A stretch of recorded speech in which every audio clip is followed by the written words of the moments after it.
Sur Radio Lac, Eric Ashkar ramène sa science dont il suffit de demander. Voilà qui nous intéresse plus que d'habitude, puisqu'on va parler de la vitesse du son. Hein, le son, c'est notre métier. Bonjour Eric Ashkar. Bonjour Sophie. Oui. À quelle vitesse on vous entend là? Et où?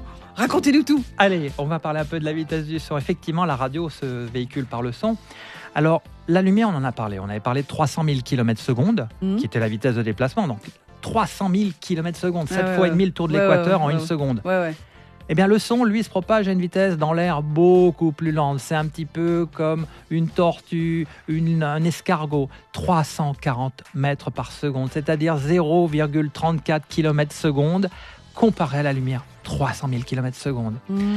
Alors, le son se propage plus lentement que la lumière et c'est aussi une des raisons pour laquelle, lorsqu'on regarde un éclair, on voit d'abord l'éclair, puisque l'éclair se propage à 300 000 km/s, donc quasiment instantanément, quand il flash, on voit l'éclair instantanément.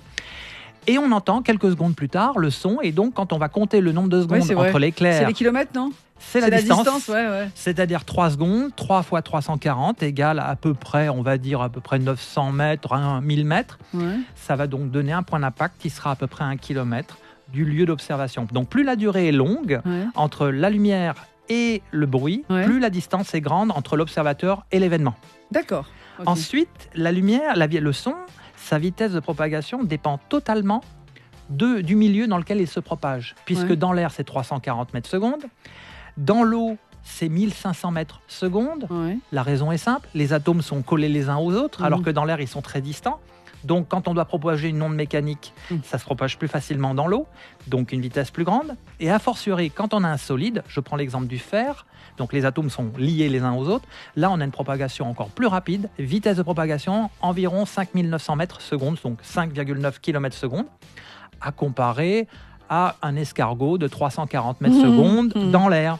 Et ce qui explique pourquoi, à l'époque, les Indiens, quand ils voulaient détourner un train en Amérique du Nord... Ils écoutaient les rails. C'est ça? Ah, c'est pour ça qu'ils se penchent, oui, parce qu'on se dit, tiens, mais ils écoutent quoi, là? Eh bien, ils écoutent le rail, puisque le son se propage plus vite dans le rail que dans l'air. D'accord. Et donc, ils pouvaient déterminer bien à l'avance l'arrivée du train, et puis, orchestrer ce qu'ils avaient à faire.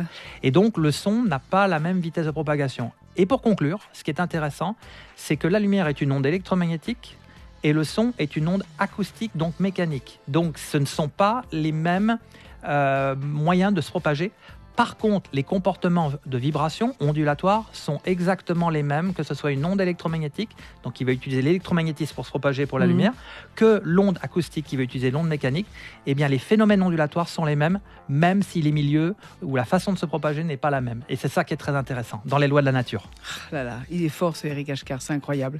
On vous retrouve en podcast sur radiolac.ch, évidemment, pour vous réécouter avec passion et plaisir. C'était Eric Ashkar et je vous dis à la semaine prochaine. À la semaine prochaine.